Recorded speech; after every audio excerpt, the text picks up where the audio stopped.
Uh, Welcome to this one-day workshop on understanding child rights and child protection, role of the media.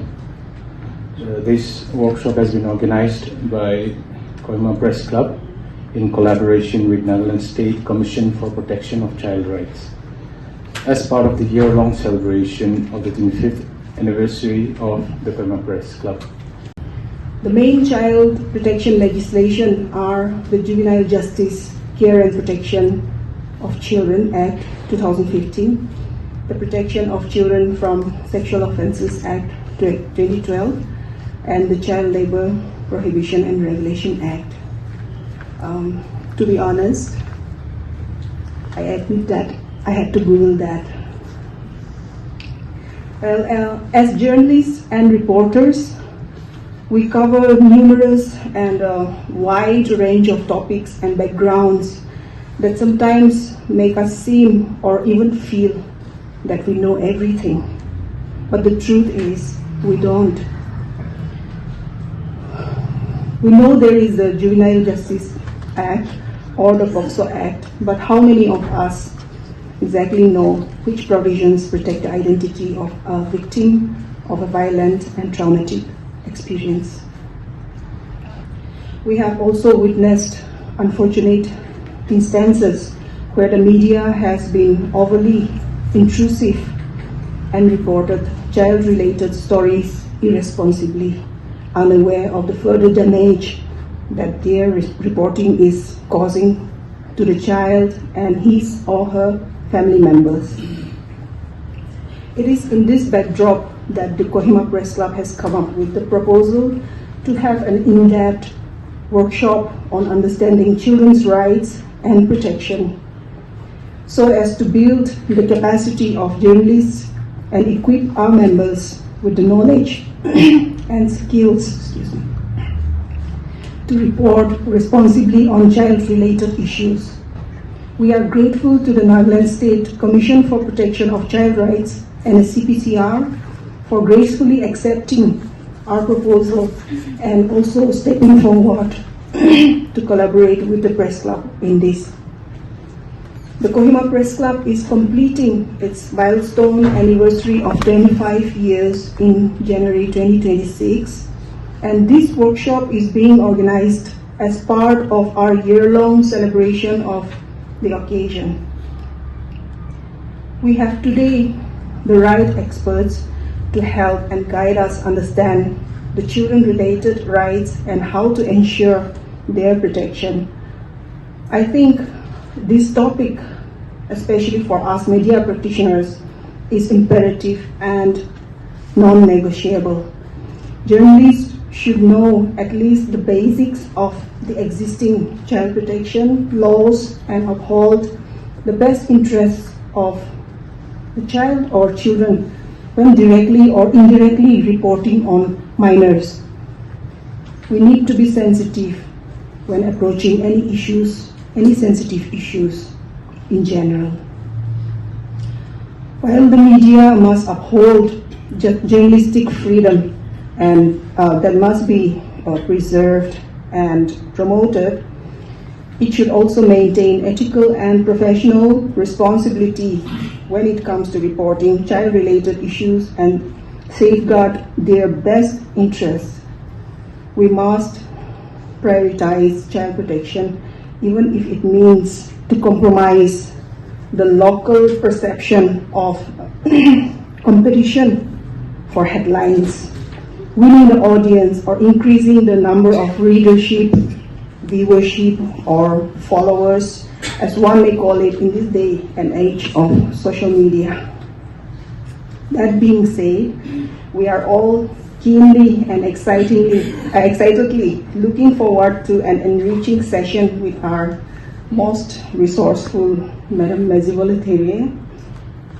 We are also delighted to have in our midst Mrs. Divino Tenyo, the Director of Information and Public Relations, Mr. Sapu Yashu, the Director of Information Technology and Communication.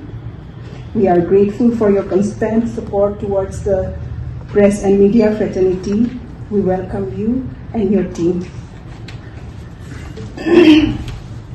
And we also would like to extend our welcome to everyone, including those of you from the NSCPCR Childline and the ones who are going to gain the most in today's workshop, my press and media colleagues. I wish us all a productive session ahead. In fact, I'm extremely delighted that we could have this workshop today, which may be first of its kind in the convergence of different entities. Though it should have been thought of much earlier, but then it's always better to be late than never. To start with, the NCPCR is an autonomous statutory body vested with legal power, which is mandated to monitor and supervise all matters relating to children of 18 years and below, like programs, schemes, policies, etc., and take cognizance of anything deviating or in contradiction of the child rights and act accordingly. This Commission for Protection of Child Rights Act was passed by the Parliament in the year 2005. And then National Commission for Protection of Child Rights was instituted in the year 2007.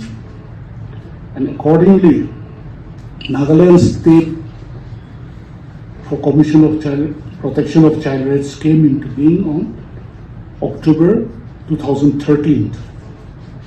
And later on, the NCPCR rules, which was made in the year 2015. So I want to be short here. In fact, we all may be knowing there are 10 fundamental rights of children. And these are, I will read it out. Right to survival, right to education, right to protection, right to participation, right to development, right to health and well-being, right to identity, right to expression, right against discrimination, and right to safe environment. And these are enshrined in the Constitution of India under Article 14, 15, 21, 21A, 24, and 39.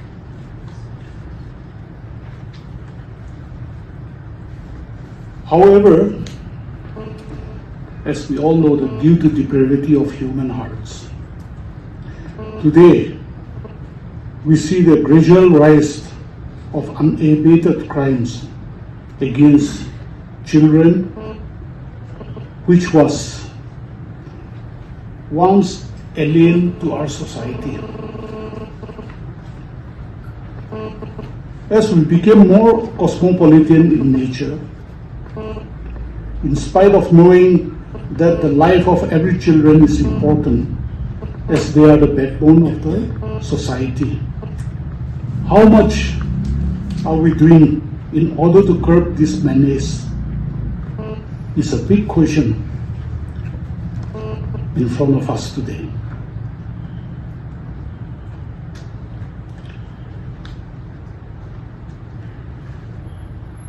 The children are the biggest assets we have.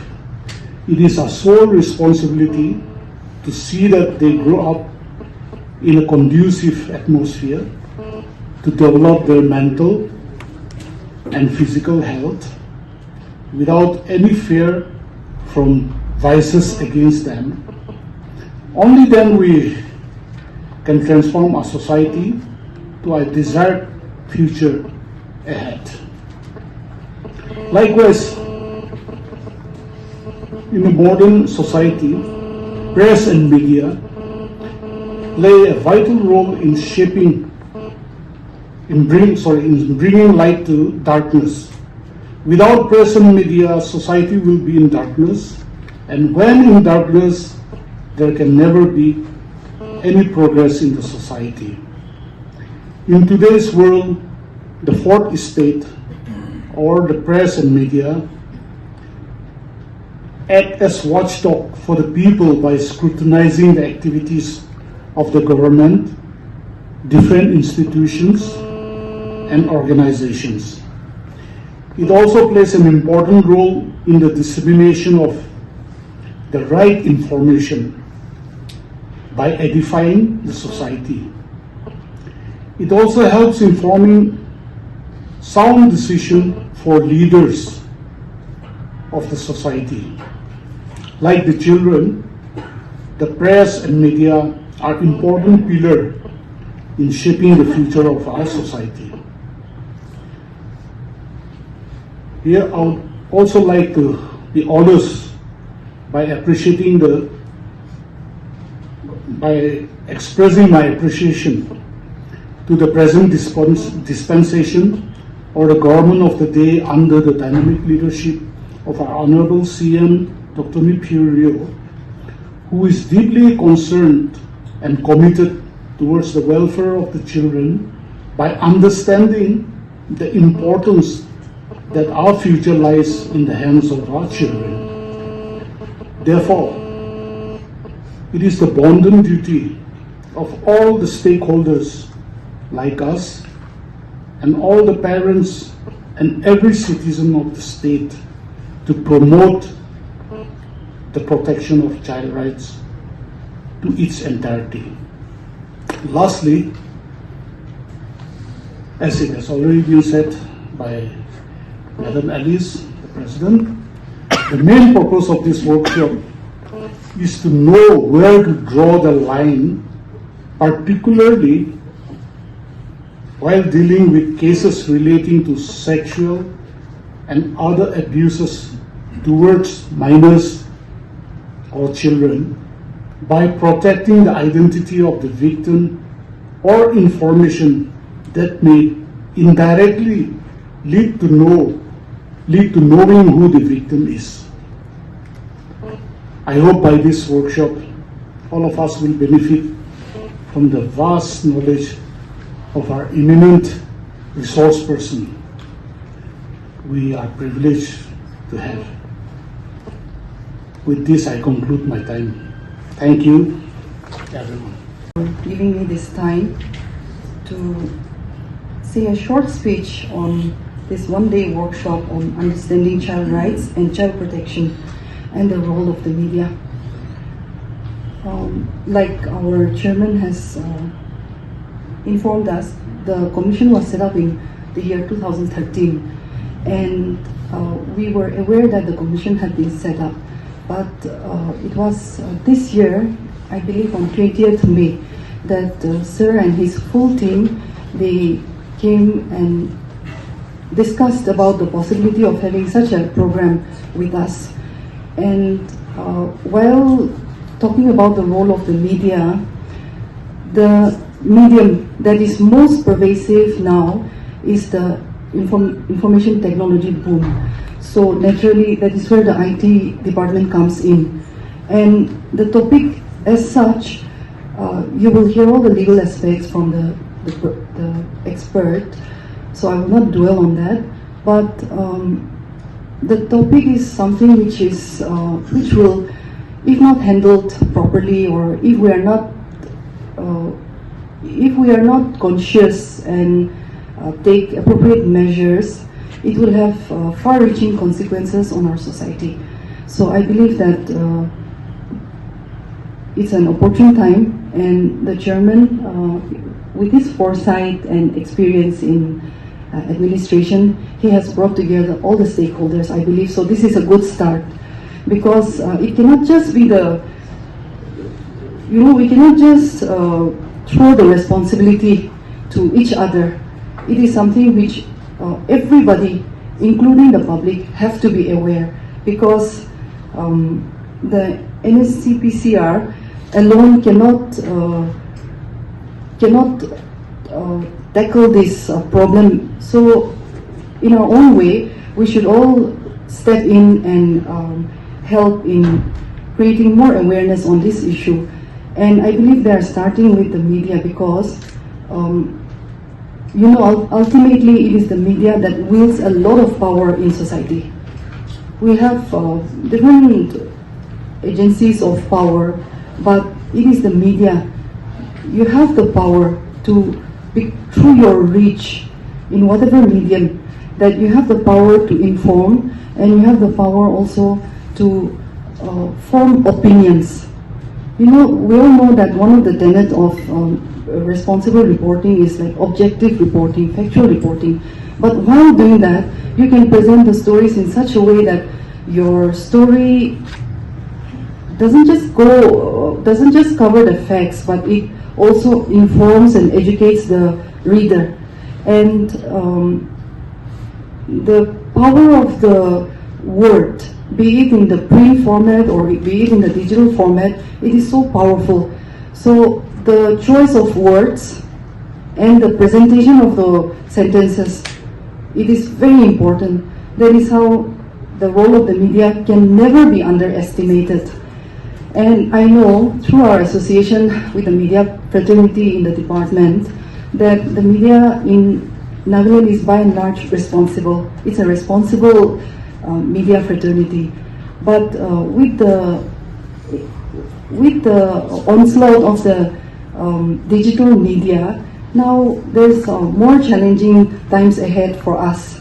So, and the media fraternity in Nagaland, the chairman had noted in a way before that they are, since the media organizations are relatively small compared to mainland or in the world, the journalists of the media organizations have to cover every bit. You have to be masters of, you have to master every topic. So from sports to assembly to political to social, and then so it requires you to be knowledgeable in all the fields. So it's an onerous task, I know. So it is not that, I'm sure it is not that the NSCPCR is putting all the responsibility on your heads, but this is something which, since the power is vested in you, since you have a lot of power, you have a lot of reach, I think it's a way of reminding us, and while going through some of the legislation, the acts and rules and the guidelines that are there for in respect of this topic, I find that it is not so difficult.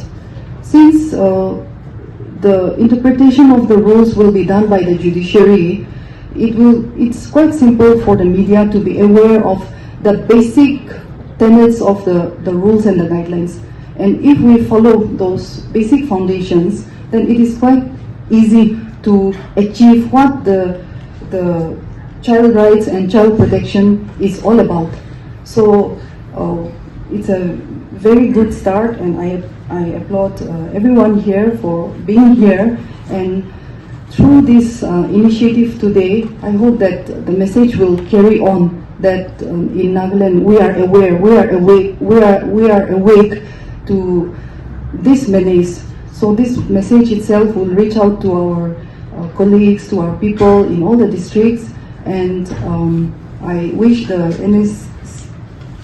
NSCPCR all the best in your endeavors as you carry the message across in the other districts also. And I hope that Kohima being the state capital, it started with KPC today. I hope that this message carries forward to your colleagues in the other districts. And with this, I thank you all for your patient hearing. Thank you. I must take this privilege to congratulate the Kohima Press Club for coming and reaching 25th anniversary So I'm honored, deeply honored, and I'm privileged to be a part of this celebration. I also would like to acknowledge the Nagaland State Commission for Protection of Child Rights for collaborating with Kohima Press Club to organize this wonderful workshop, one of its kind, regarding child rights and child protection as far as the role of media and the digital media is concerned. As we are all aware, as the world is becoming increasingly digital, technology is increasing, new systems are emerging every day, and the technology is there in the hands of our children. So the right way to use the technology is very important. So the information on how to use the technology, what are the rules that are available, what are the pros and cons in using the technology is now a very important subject. It must be informed and it must be taught to our children so that they use it in the right perspective, inform and protect. So this is one very important workshop that we are having today.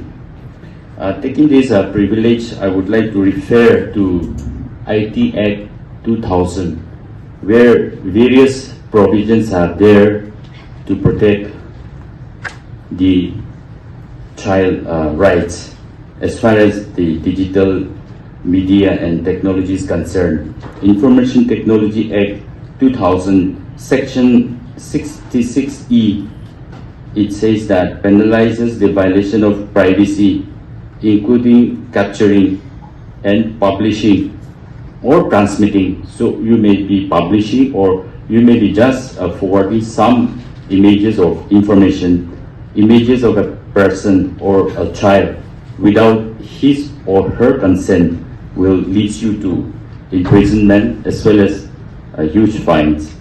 Section 67 and 67B strictly prohibit the publication or transmission of obscene material, including involving children, which is punishable offense. This also with imprisonment and fines. Section 67 and 67B. Then Section 69A, it empowers the government. So it authorizes the government to block any content that actually compromise the sovereignty or integrity of the country, including content that harms minors. So 69A section, this one is one very important sections where government is being authorized to take down any content. You may be having your social media platform, you may be having your media with so many users, but if it is content, if the content is going to harm minors, and if it is the materials is related to compromising the sovereignty of the country, then the government agency is authorized without your permission to take down those contents. So under this section, the government is authorized and the agency or any citizens can inform the government to take any action. So there, another section that I would like to refer is section 79(3)(b), mandates that intermediaries, including social media platforms, digital news outlets, must act against unlawful content when notified by appropriate authorities. That is, if your platform or if your news channel, it could be Facebook, it could be any other social media platform, if it is unlawful and if you see the notice from an authorized agencies, it could be government agencies or it could be any authorized agencies, then you must take action on those contents as an owner of your social media platform. So these are some few sections that I would like to refer. We also have legal expert here. I'm sure she will throw more lights on those legal matters, how to proceed with all those legal issues.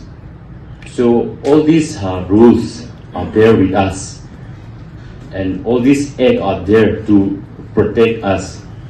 But I would also like to inform is that, as we all aware and as we all know, we cannot stop rain, but we can have umbrella to protect ourselves from the rain. Likewise, we cannot stop innovations that is happening in this 21st century. The technology that is growing at a rapid rate, it is very much amazing, and it is very in a huge, massive manner that technology is growing. Something which we cannot stop, something which is out of our control. But what we can do is we can protect ourselves, we can ensure ourselves that how to use the technology to help us, to empower us, rather than using technology to create problems for us. So even though the technology is moving at a very fast pace, it is growing exponentially, but then still we can protect ourselves. So this is one message that I would also flag with all of you.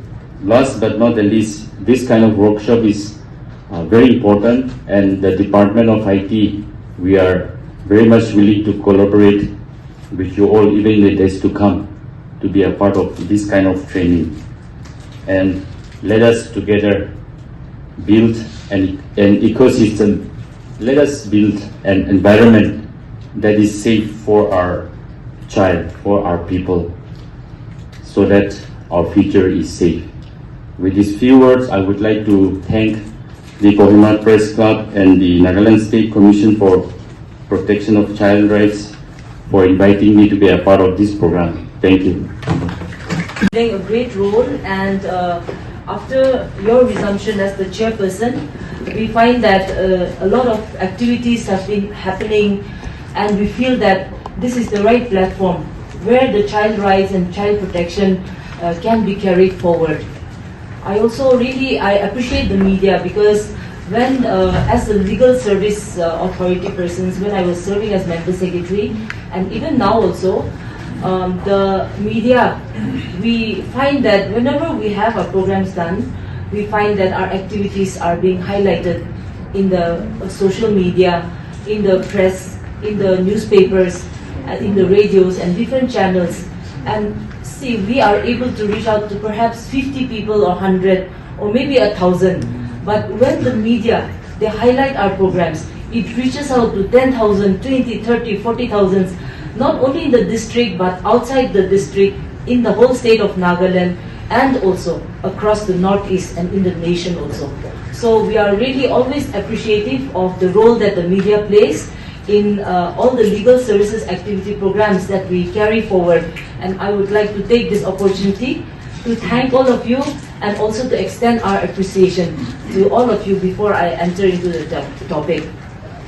Today's topic that is assigned is on understanding the child rights and the child protection, and what the media should be doing. The first slide that I want to show is on the introduction. This is by Jim Morrison, and I'm sure most of you are aware of this. Whoever controls the media controls the mind. So this is something where we can take it up as a challenge. It is maybe a warning, and it is a truth itself. So who are the media? Who are controlling the media? And who are controlling the mind? So the media, are you all? Are you all the one? This Jim Morrison is from the Doors. Jim Morrison's quotation. That's why. Yeah, the quotation I have picked up from. I don't know the background about this person, but you can just Google and see the background of this person. I just picked up this quote because I really felt that today's topic and this particular quotation is in cohesion with each other. So when we talk about media, and whoever controls the media, and the media are the ones who are controlling the mind. So when we say media, it is you all, and it is from you, it reflects what the society is and how and what people think about. You all reflect the society, and it is you all only who shape the society. The perception and even the behavior also, not only the perception and thoughts, but behavior is being shaped by the media. This is what I feel. And I find that this quotation is something which is very catchy, and at the same time it is reflecting the media people. Okay.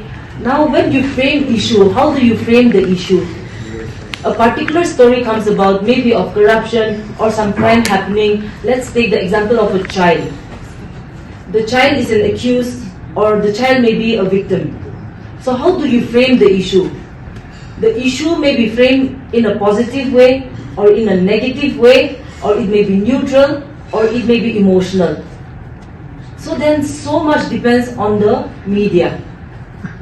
We talk about a democratic system where different stakeholders are there to protect the child, and media plays a very important role in protecting the identity of a child, be it an accused or be it a victim. Earlier we have also heard by the former speakers that a child means below and up to 18 years of age. So are you there doing on the negative side, taking the sensational news, or are you there to protect the rights of a child? That is one question I want us to ponder. We have all the digital and social media. Now today's algorithms on platforms like YouTube, like Twitter, like Facebook and TikToks, okay, are this giving the information in the right way? Are they the ones, the people behind this system, are the ones controlling the system? When we see a news in the paper or maybe on the digital mode, and when we read that particular news, we just think that, okay, this news given by the media, it is government friendly, it is towards the government, or it is controlled by the business corporations, it is controlled by some people, by some entity. That's what we can make out. But whether the media is playing its corrective role of giving the proper information or disseminating the correct information to the public. Now, coming to the child rights and child protection, who are the most vulnerable section of the society, the media plays a very important role, and the influence which you all give is going to impact the whole society. When we look into the privacy rights and emotions of a child, now whether the focus of media is towards the actual child rights or exploitation. Is your interest only towards focusing more on the sensational news, the local perceptions of headlines, which are Alice has already mentioned when she was speaking on the welcome address? Are we looking on those things when it comes to a child? Be it the child who may be an accused, or be it a child who may be a victim, a juvenile. Okay, in the real sense, in the legal terms, we call it juvenile. I want to deal with the international law and guidelines. Now, when we come to these international laws and guidelines, India is a signatory to the UN Convention on Rights of Child and also of UNICEF. So UNICEF is guided by this UNCRC. Okay, so because of this, since we are a signatory to this, we follow whatever guidelines are being laid by that, and that is how the different laws have come into our country.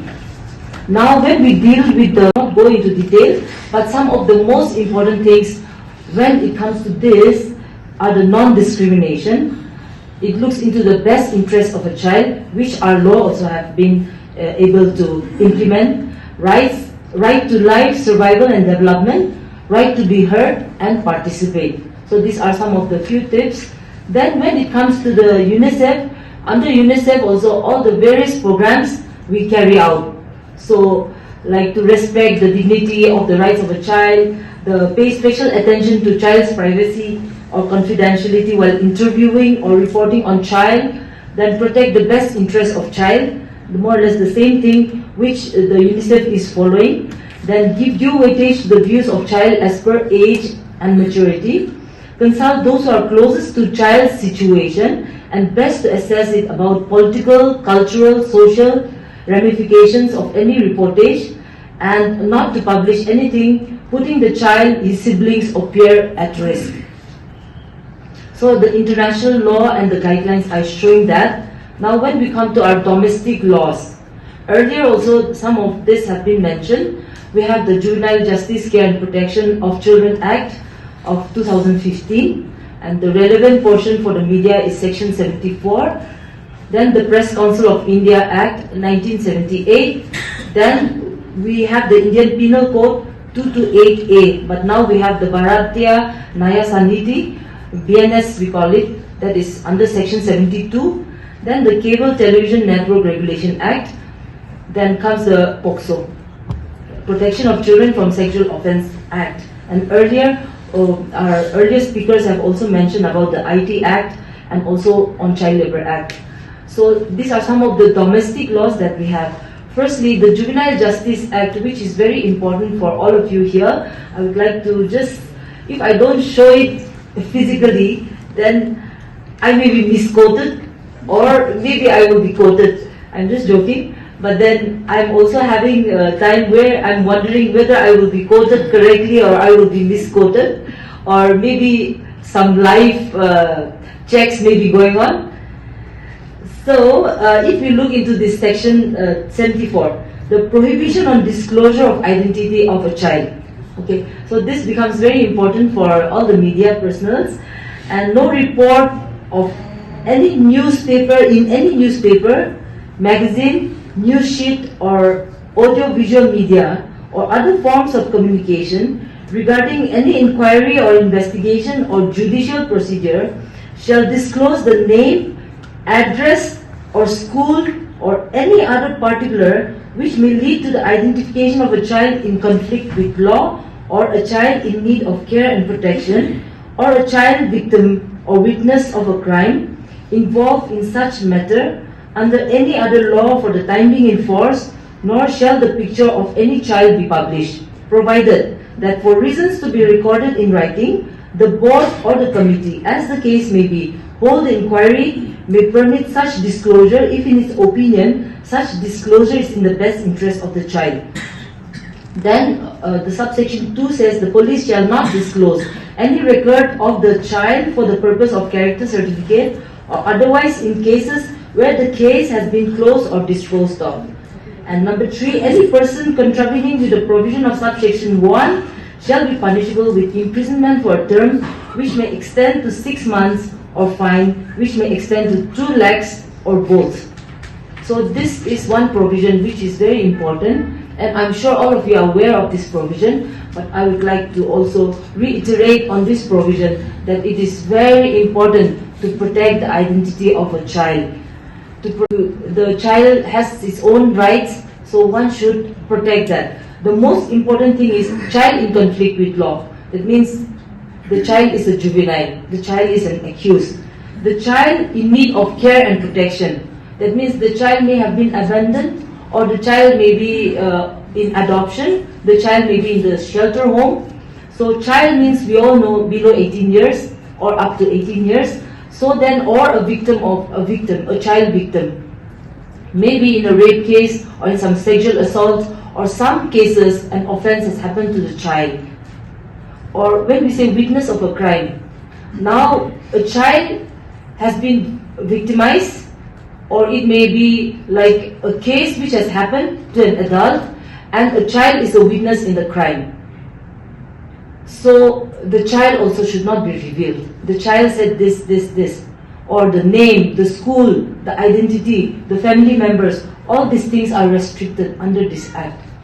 So this provision is very important for you all to always have in mind while going out for your media reports or while you do your journalism. These are some of the things which you have to keep in mind, that the child is protected either if the child is an accused, or even if the child is a victim, or even in that case a witness in a particular crime. Otherwise, the punishment is there, 6 months or fine up to 2 lakhs or both. We can discuss further that one later. The Indian Penal Code, section 72 is also there, where section 72 also has clearly defined about the child. So here the child cannot be victimized or stigmatized also when it comes to the child dealing with the sexual offense under this act. So section 2 to 8, you all need not know the provision, but then what is there in the provision is most important for you all to keep in mind. Now the next is the Cable Television Network Regulation Act. Here the important thing is the child's welfare. So when it comes to the child's welfare, so publishing or showing all this also entails punishment, which is a more greater punishment, which is up to 2 years or up to 5 years if the offense is repeated. Okay, so in any way, in any programs or any advertisement, the child should not be denigrated. Now, coming to the protection of child from Sexual Offence Act, this is a very serious offence, and many cases are rising in our state, and it is a very, very serious thing that we are very much affected while working in the court. There are so many cases which are some cases are really unbelievable. Some cases which we hear happening in mainland or in other parts of the state, but here in our own state it is happening. So this is something which I would like to impress upon the media also, that we need to take these cases very seriously, so that the cases where the children are being affected, it does not, the materials, the evidences are not destroyed because of the media being too active or being too sensational and giving news which related to POCSO cases. So one has to be yes, it is very important to give the correct news, but at the same time it is also very important to be very cautious while dealing with all these sensitive issues. I'm sure all of you are aware about the Press Council of India guidelines and all. So if you want me to touch a bit on that, I can just touch and go with this regard. So involvement of children in news, programs, documentaries must be justified. It is saying even in the guidelines. Then the child's anonymity for life. This is also very important when the child is a victim in rape or other sexual offences or trafficking, drug substances abuse, organized crimes, and children in conflict, in the armed conflicts, or a child, earlier I said, in conflict with law, or a child in conflict with law and the child witnesses. These are all very important to have anonymity when it comes to all these cases. Then also the right to privacy, right? And the child should not be affected in any way because the child may undergo anxiety or trauma or stigmatized. So these are some of the things that even in the guidelines are being given. Then the identity of the child, like personal information, the photograph, the school, the locality, all these things should not be revealed in any manner. Then any visual showing the face of a child. So we see often when you do your reporting, the face are being morphed and then blurred. So those are very good practices and very important. And the media shall not sensitize the issues or stories relating to children. And then while interviewing the child, earlier we have heard the former speaker also about consent, which is being given by the child. But then when we talk about consent, it is irrelevant when it comes to a child. Okay. So the child may give consent, but it is illegal, it is irrelevant. And many Supreme Court cases also are there where these are being heavily being told also in the judgments that this should not be there and it is considered illegal. Then another thing will be to protect the child from unsuitable content with the right to freedom of expression and right to know. Then the media should promote child rights to information and freedom of expression. Now there are few case laws which I have just shown. This is one case law which I thought will be important for all of us to engage our mind in. So this, all of you must have heard about this Arushi and Hemraj double murder case, right? Now, ultimately, nothing could be proved in such a case. Now the girl is 13 years old, and Hemraj, who is the house helper, who lives in the house, he is 45 years old. Then this incident happened sometime in 2008. If I'm not mistaken. Yeah. So this is a very serious case where the media also started its trial, and the court, before it could actually start the trial,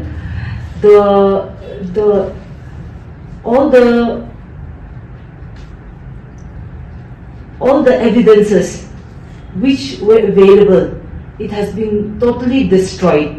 Destroyed in the sense that it became so sensational that the media also came to the scene of the crime. The different stakeholders also, they have come to the scene, and all the different people, family, relatives, they have all come to the scene, and most of the evidences were being hampered. Okay, so it is a very sad case where the girl was found murdered, the throat slit, and was found on her bed in her bedroom. And the police, they came to the house on being informed, and then they came, they saw everything, and the thing which the police could not take care was to go and check the terrace where this particular person, Hemraj, was killed and kept. So they came and identified everything about the girl, and then they left.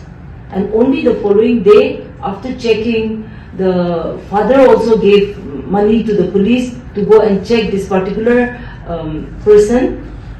Initially they say that he was the accused, saying that he has run away from the house and he is the main suspect, and so he must have fled to his own place, and therefore the police were being tipped off, and then they went in search of this accused, Hemraj. But later he was found on the terrace and locked in the terrace. So later on, the parents were also made accused in this particular case, but they were acquitted. Then there were some people who were also involved, they were also arrested, they were also made accused in this particular case, but they were acquitted. So now what happened was, coming to the point, now in the media, every detail about the child was being published. Okay, her identity was being published. Even her personal diary, the SMSs that have been exchanged, the emails that have been exchanged, all these things were being put in the public.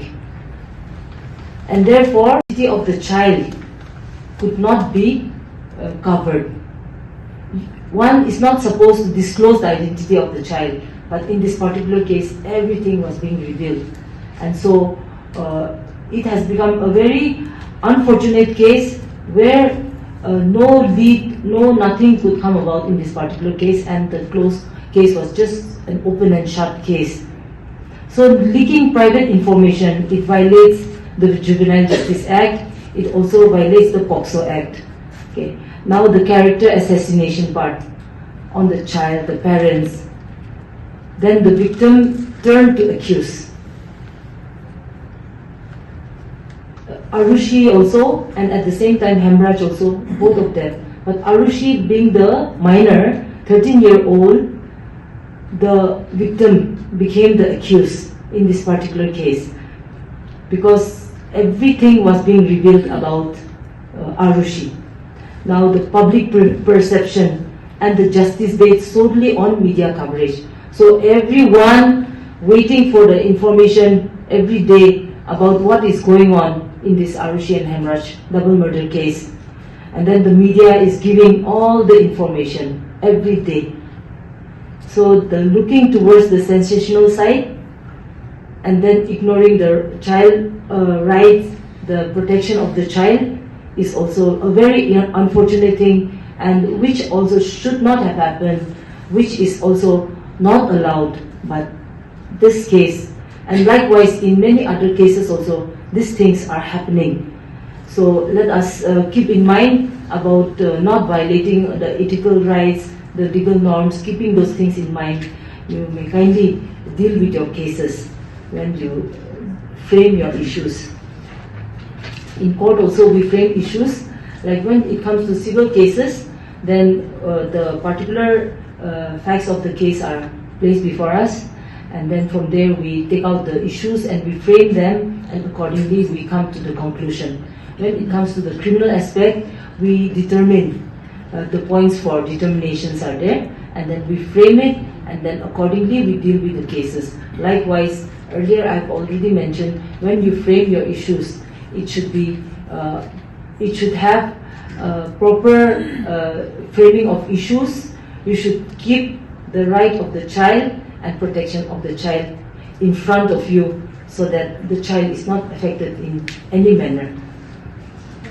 Now some of the cases, these are some of the cases where Dinesh at Buddha and State of Rajasthan, then Aju Varghese versus State of Kerala. These are all very important cases where in the first case the Supreme Court has observed Dinesh at the rate of Buddha, the name of the victim should not be indicated.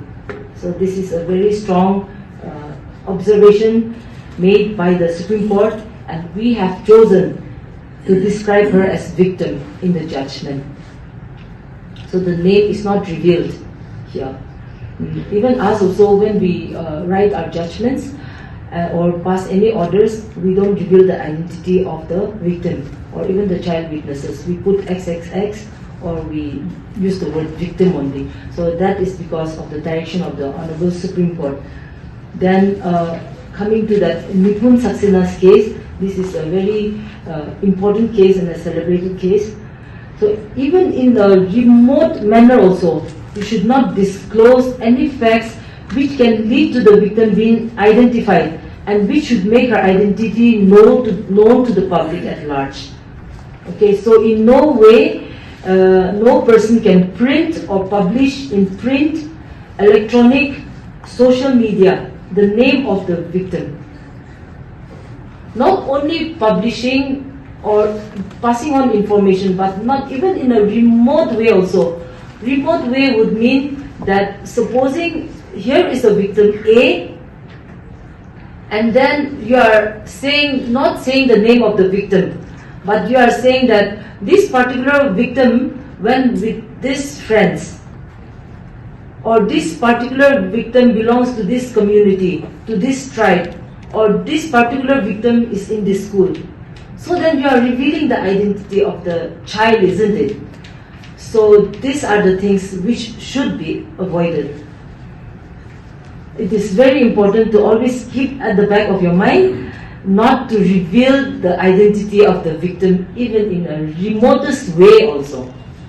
Okay. Now where the victim is deaf or of unsound mind, the name of the victim or her identity should not be disclosed even under the authorization of the next of the kin, unless circumstances justifying the disclosure of her identity exist, which shall be decided by the competent authority, which at present is the sessions judge. Okay. So here, to explain it further, like supposing a child is being found dead, or the child is having unsoundness of mind, and then it is not possible to find the identity of that particular child. So sometimes we see on social media also that a child, the face, everything is shown because the child perhaps had run away from home, or no one could find about the child because the child is mute and unable to express, or the child is unable to communicate about her home or his home or in any way. So then the photos are being flashed. So that is, yes, the right way to do it. Then only we are able to identify that this child belongs to this family, and therefore the child has been sent back to the family, or the child is in a shelter home, or things like that happens. But if the identity of the child is known, then those photos should not be circulated. But if it is not known, then it is legal to do that. So here, the disclosure also, it needs to be taken permission for the disclosure of the identity. So unless circumstances justifying the disclosure of our identity exist, we shall be decided by the competent authority. But here we are also, law is now coming very heavily on each and every one of us, be it any person in the government sector, or be it in the different sectors, the media or the judiciary, or any person for that matter, citizen of India. All of us are required to know the law, because we are all aware that ignorance of law is not an excuse. Okay, we cannot say that it was a bona fide mistake, because mistake has already been committed and the child's identity has been disclosed. The child is the victim of crime, and the child's protection is being affected. The child's rights, the right to information, everything gets affected because of that.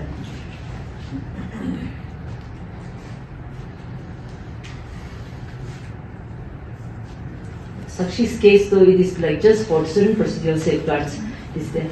The best practices that for journalists or the media people, I just collected a few of them. We can also add up to that. So always blur faces, use pseudonyms and avoid identifiers, obtain written consent if necessary, and ensure it's in the child's best interest. Earlier, we also heard that the consent of the child should be taken, but it means that you have to obtain written consent if necessary and assure it's in the child's best interest. Maybe from the guardians or from the relatives, from the parents, you can take the consent of the child, but then you should also keep in mind that it is not affecting the child's protection, the child's right. Use child-friendly language and dignity-focused framing in stories. So when you frame your stories, it is very important that you all are disseminating information, you all are disseminating the correct stories, the correct picture to the public at large. So it is very important to keep in mind that you are using the child-friendly language, and you are also focusing on the right issue while framing your stories. Focus on dignity and solutions, not sensationalism, and then ethical reporting becomes very, very important. Now, collaborate with legal and child rights experts when covering sensitive cases. Yes, sometimes the media is not expected to know each and every detail or the legal aspect also. So while doing so, when it becomes a very sensitive case, then it is very important to collaborate with the legal experts, to collaborate with the child rights experts. We have the commission here, we have the legal services authority, we have different bodies who can help out. So in this line, it is important to take assistance and collaborate. Now the coverage on child-centered news. So are you focusing only on the consumer choice or also on the interest of the child?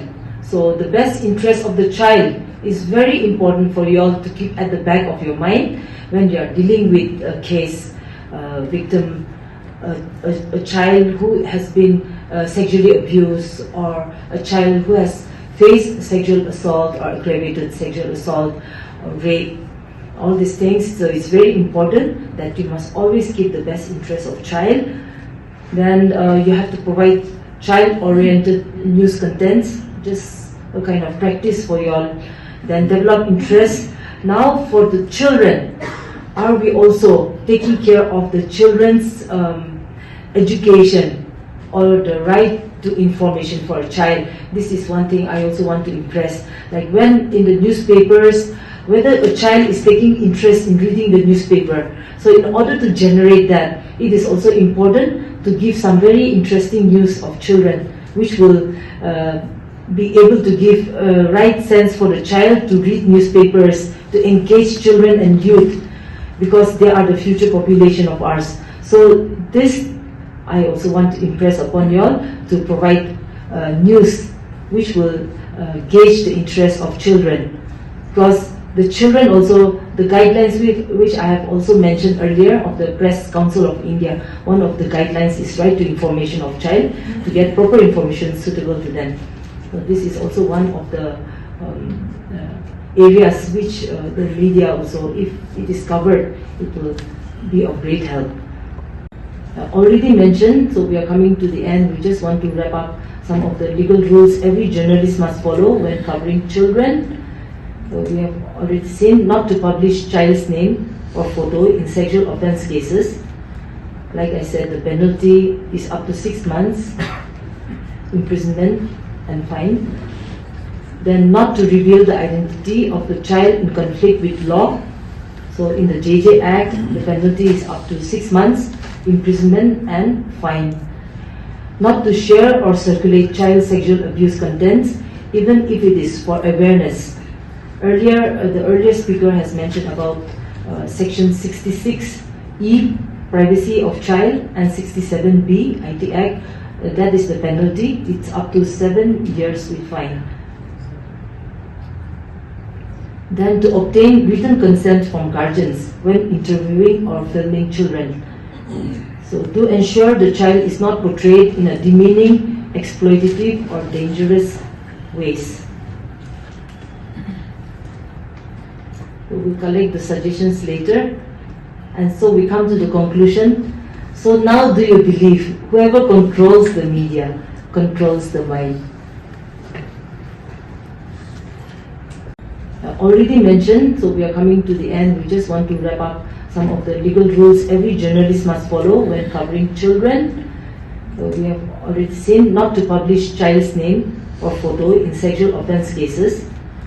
Like I said, the penalty is up to 6 months imprisonment and fine. Then not to reveal the identity of the child in conflict with law. So in the JJ Act, the penalty is up to 6 months imprisonment and fine. Not to share or circulate child sexual abuse contents, even if it is for awareness. Earlier, the earlier speaker has mentioned about Section 66E, Privacy of Child, and 67B, IT Act. That is the penalty. It's up to 7 years with fine. Then to obtain written consent from guardians when interviewing or filming children. So to ensure the child is not portrayed in a demeaning, exploitative or dangerous ways. We will collect the suggestions later, and so we come to the conclusion. So now do you believe whoever controls the media controls the mind? All stakeholders on social media, I think the media fraternity also is under a lot of scanner, and also have a lot to pick up and a lot to do when it comes to these children. So I know I can understand how it is when you publish your news, or when you go looking for your reportings and all. It becomes a very big burden also for all of you. So you may be facing also at the same time, and also having certain queries to ask also, or may have faced situations. So if you can share the situations which you all have faced, I think we can also take up that as a module for today, and we can discuss upon those things. So, madam, in the case of this Arushi and Hebraj. Huh. Okay, just a curiosity. Yes, yes. I just want to know how did the victim turn to accused?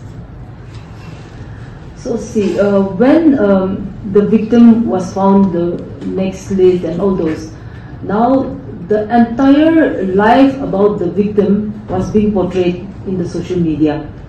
So there are certain things where, like, she has sent an email to the father, she has sent emails to various sources, to different boys.